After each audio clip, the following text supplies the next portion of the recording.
I'm calling on Deputy Naughten as Cathaoirleach of the Select Committee on Social Protection, Community and Rural Development and the Islands to slowly move the motion. And full-time athlete.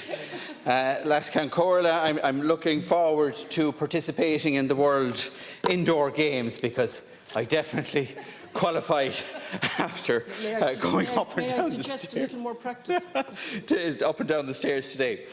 So, good evening, and first of all, can I thank the Corla and the Business Committee for the opportunity to debate the report of the Joint Committee on Social Protection, Community and Rural Development and the Islands entitled Response to the Report of the Commission on Pensions. I'd like to thank the members of the committee for their work on this report and for their attendance here this evening.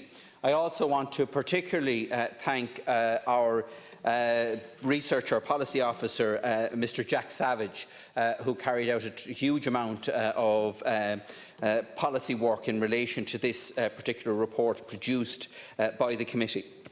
The committee's report was published in response to the report of the Commission on Pensions on foot of a request from the Minister for Social Protection, Minister Heather Humphreys. The provision of the state pension is one of the most important aspects of the social protection system, rewarding those who have contributed to the state either through employment, work in the home or as a family carer. As such, the committee was pleased to be able to provide its views and contribute to this in a timely and sensitive debate. The Commission on Pensions published its final report in October 2021. The Commission was tasked with providing the Government with a range of options to ensure the sustainability of the state pension into the future. The committee was informed that the ratio of workers to those in receipt of the state pension will decline significantly into the future.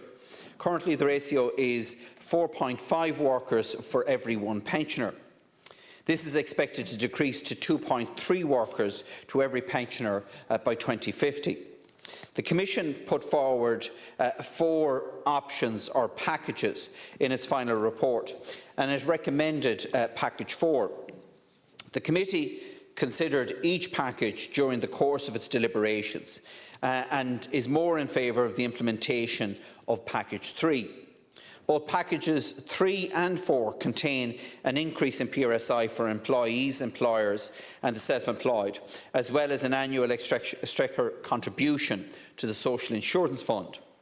The committee is not in agreement with the specific increases in employee PRSI contained in this package, but believes that this represents the fairest way to maintain the PRSI base and tackle the deficit, forecasted deficit in the Social Insurance Fund.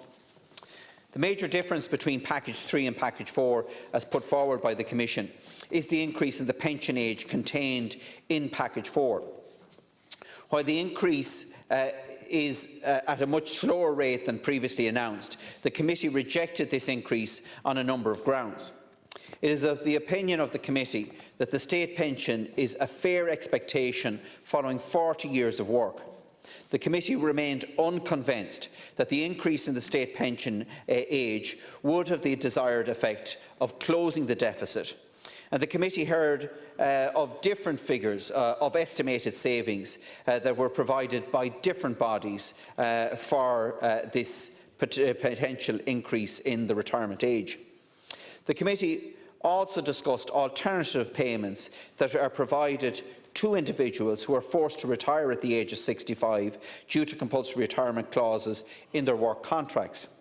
The committee is of the opinion that the increasing qualifying age for the state pension, while simultaneously providing alternative payments to those forced to retire, undermines the argument that increasing the qualifying age of the state pension will improve the fiscal position of the Social Insurance Fund.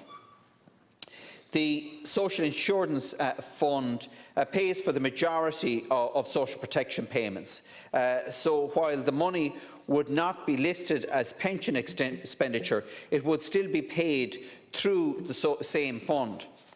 While the committee is aware that other social protection payment rates are primarily lower than the state pension, The impact of the age increase will be minimal unless the issues outlined above are rectified.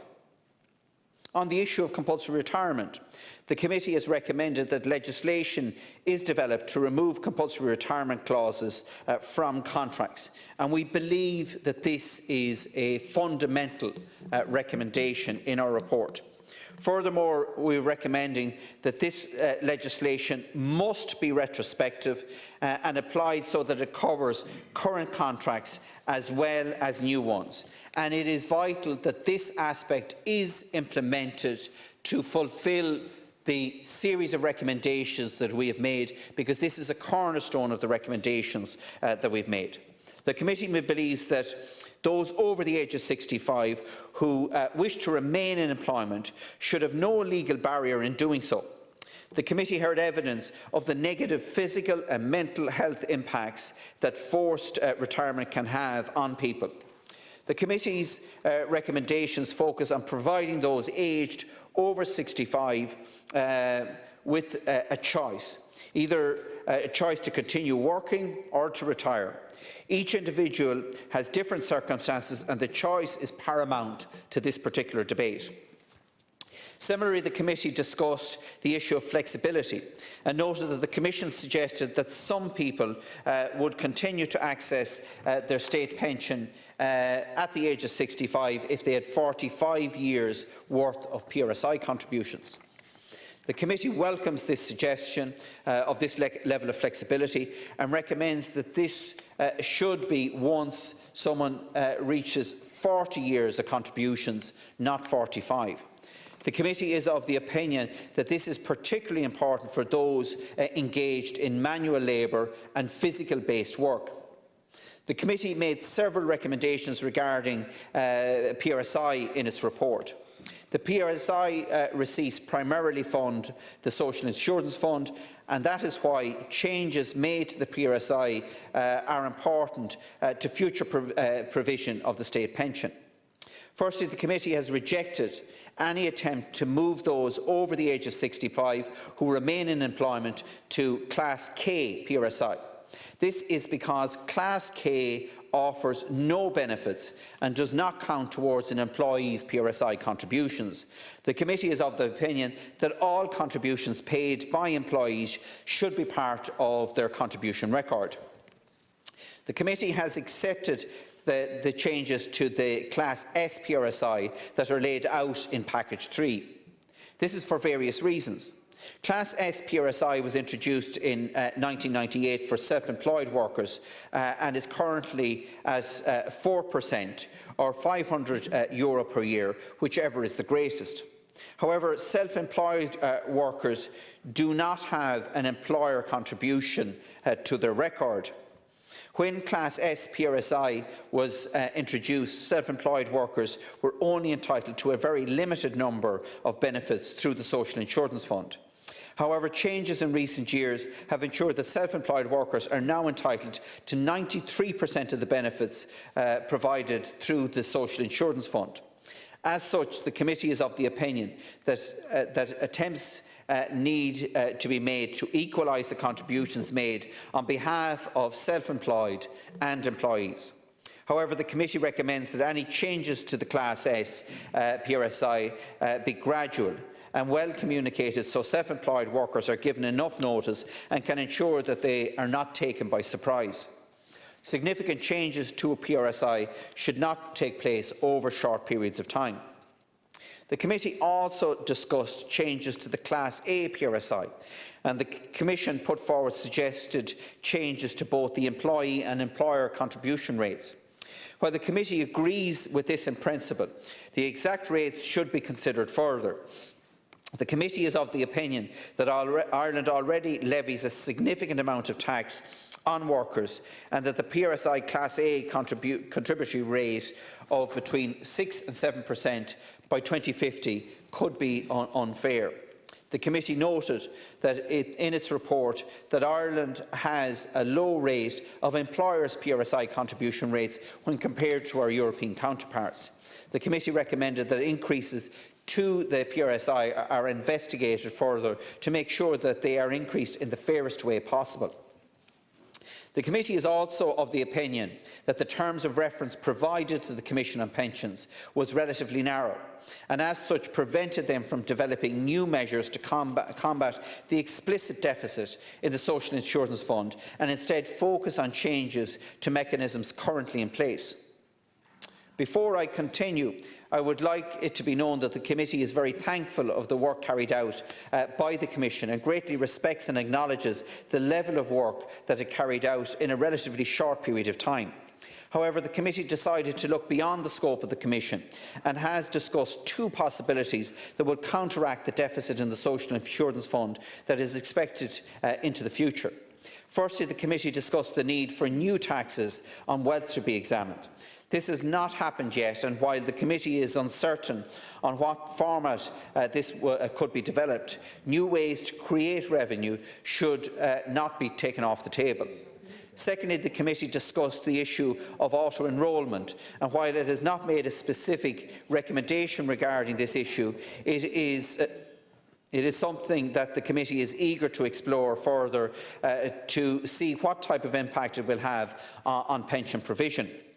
The committee also considered gender dimensions to that currently exist in the pension system that must be considered regarding any changes to the pension provision.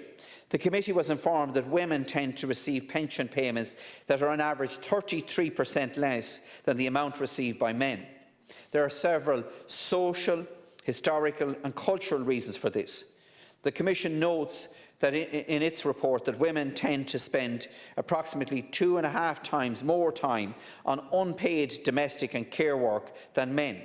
In a submission to the committee by the National Women's Council, the legacy issues of the marriage bar were also highlighted.